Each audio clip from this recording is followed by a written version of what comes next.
ছাত্রদের নতুন দল গঠিত হলো মানিক মিয়া এভিনিউতে। সেই দলের নামও ঘোষণা করা হলো জাতীয় নাগরিক পার্টি। প্রত্যাশিতভাবে সেই নামই ঘোষণা করা হয়েছে, অন্য কোনো নাম আসেনি। 151 সদস্যের কমিটি ঘোষণা করা হয়েছে। সব কিছুই হলো, কিন্তু হওয়ার মাঝে অনেকগুলো ঘটনা ঘটলো, অনেক কিছুই দেখা গেল এখানে। এদিকে আওয়ামী লীগ সম্পর্কে বেশ গুরুত্বপূর্ণ একটা মন্তব্য করলেন মাহমুদুর রহমান মান্না। কি বললেন তিনি? ওদিকে ছাত্রদের দল নিয়ে কি হলো, কে কি মন্তব্য করলো, নাহিদ ইসলামকে ইমাম বানিয়ে দেয়া হলো, সেই আলোচনাগুলোই করব এই ভিডিওতে। থাকবেন পলিটিক্স টিভির নিয়মিত আয়োজনে।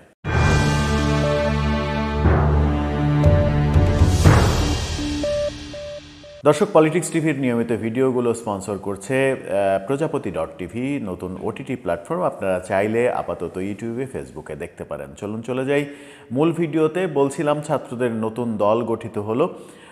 সেই দলে 151 সদস্য বিশিষ্ট কমিটি ঘোষণা করা হলো। নাহিদ ইসলাম আহ্বায়ক হলেন, আক্তার হোসেন সদস্য সচিব হলেন। যার যা হওয়ার কথা ছিল সেটাই হয়েছে।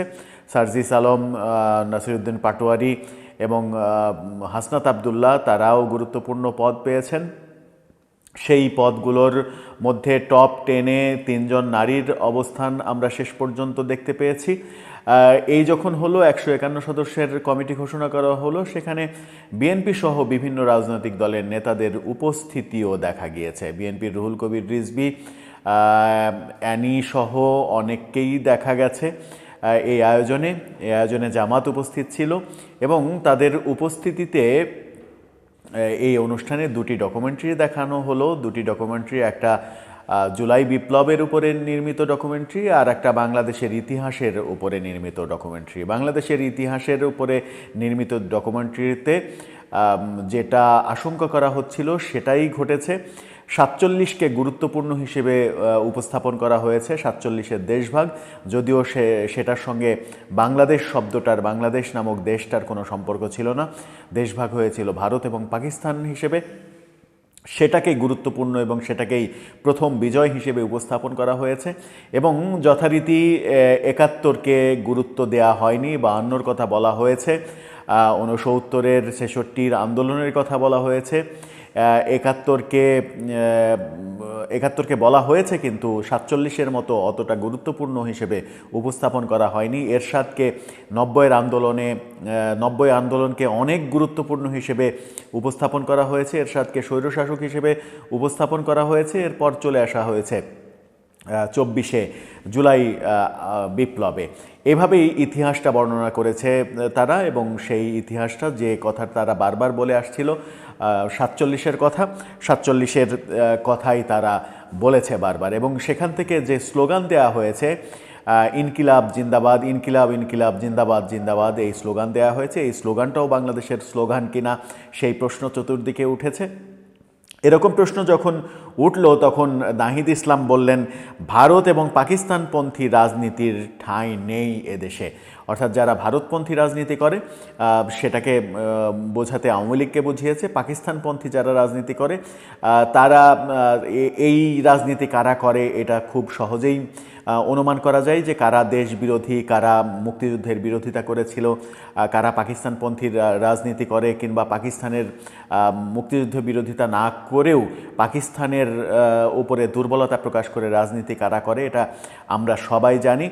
তাদের যদি রাজনীতিতে ঠাঁই না হয় এবং ভারতপন্থীদেরও যদি বাংলাদেশে ঠাঁই না হয়, তাহলে একমাত্র ঠাঁই হবে ইনকিলাবপন্থীদের, অর্থাৎ ছাত্রদের। সেটাই মনে হয় শেষ পর্যন্ত সত্যি হবে কিনা সেটা আমরা দেখব। কিন্তু ভারত এবং পাকিস্তানপন্থী রাজনীতির ঠাঁই হবে না যখন তারা বলছেন, তখন তারা স্লোগান দিচ্ছেন ইনকিলাব ইনকিলাব জিন্দাবাদ জিন্দাবাদ। ইনকিলাব জিন্দাবাদ কি বাংলাদেশের স্লোগান? সেই প্রশ্নটাও কিন্তু সামাজিক যোগাযোগ মাধ্যমে তীব্রভাবে উঠে এসেছে, সমালোচনা হচ্ছে। সবথেকে বড় হাস্যরসের জন্ম হয়েছে আব্দুল হান্নান মাসুদের একটা মন্তব্য। আব্দুল হান্নান মাসুদ নাহিদ ইসলামকে গণতন্ত্রের ইমাম হিসেবে ঘোষণা করেছেন। নতুন দলের আহ্বায়ক নাহিদ ইসলাম, তিনি গণতন্ত্রের ইমাম এমনভাবে ঘোষণা করেছেন। সেটা নিয়ে ব্যাপক বিস্তর সমালোচনা শুরু হয়েছে সামাজিক যোগাযোগ মাধ্যমে। 71 টেলিভিশনের একটি ফটো কার্ড সেই ট্রল হিসেবে ঘুরছে, সেই ফটোকার্ডটা আপনারাও দেখতে পারেন। সেই ফটোকার্ডে বলা হচ্ছে নাহিদ ইসলাম গণতন্ত্রের ইমাম আব্দুল হান্নান মাসুদের এই মন্তব্যটা নিয়ে সমালোচনা হচ্ছে এবং এটা ইসলাম বিরোধী কথা এবং ইসলামের অবমাননা সেই হিসেবেও দেখা হচ্ছে। ইমাম শব্দটা খুবই সেন্সিটিভ একটা শব্দ। ইমাম বলতে আমরা, যদিও ইমাম হচ্ছে নেতা কিংবা পথ প্রদর্শক, এটা বোঝাই বাংলা অর্থ করলে, কিন্তু ইমাম বলতে মুসলিমরা যেটা বোঝায় সেটা হচ্ছে যে যার পেছনে দাঁড়িয়ে মুসল্লিরা নামাজ পড়ে, যে নামাজের যিনি নেতৃত্ব দেন তাকে ইমাম বলা হয়। সেই ইমাম শব্দের সঙ্গে নাহিদ ইসলামকে যখন মিলিয়ে দেয়া হলো তখন সেটাকে ইসলাম বিরোধী এবং ইসলামের অবমাননা হিসেবেও দেখছেন অনেকে। সেটা কতটা উচিত দেখা, কতটা অনুচিত, সেটা আপনারাই ভালো বুঝবেন। এদিকে মাহমুদুর রহমান মান্না আওয়ামী লীগ সম্পর্কে গুরুত্বপূর্ণ একটা মন্তব্য করেছেন এভাবে যে আগামী ইলেকশনে আওয়ামী লীগ অংশগ্রহণ করবে কি করবে না।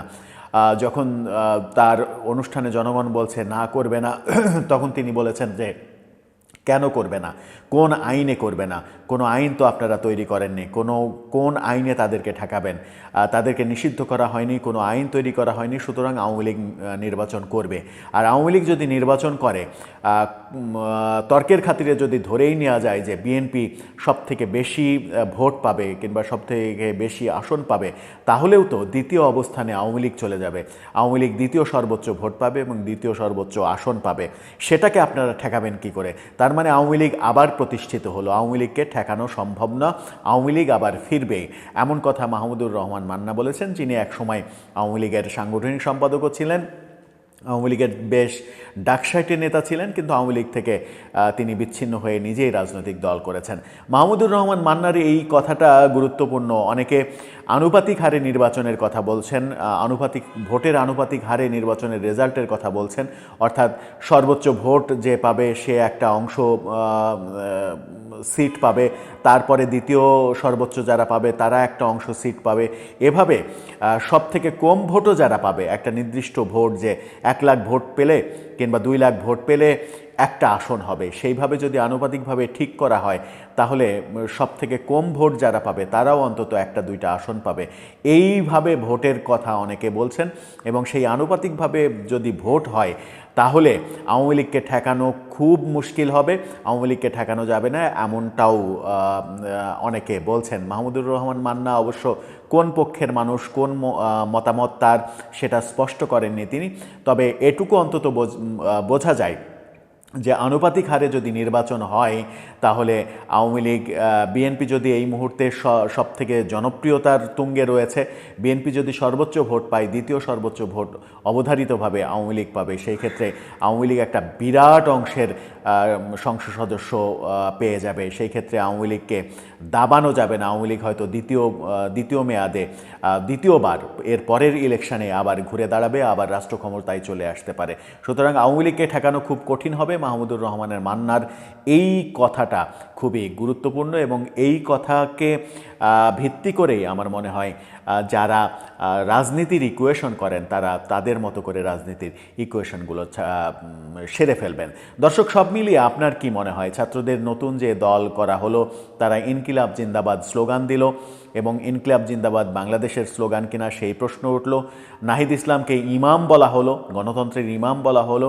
মাহমুদুর রহমান মান্নার আওয়ামী লীগ সম্পর্কে অবজারভেশন, সব মিলিয়ে আপনার মতামত জানিয়ে লিখতে পারেন আমাদের কমেন্ট বক্সে।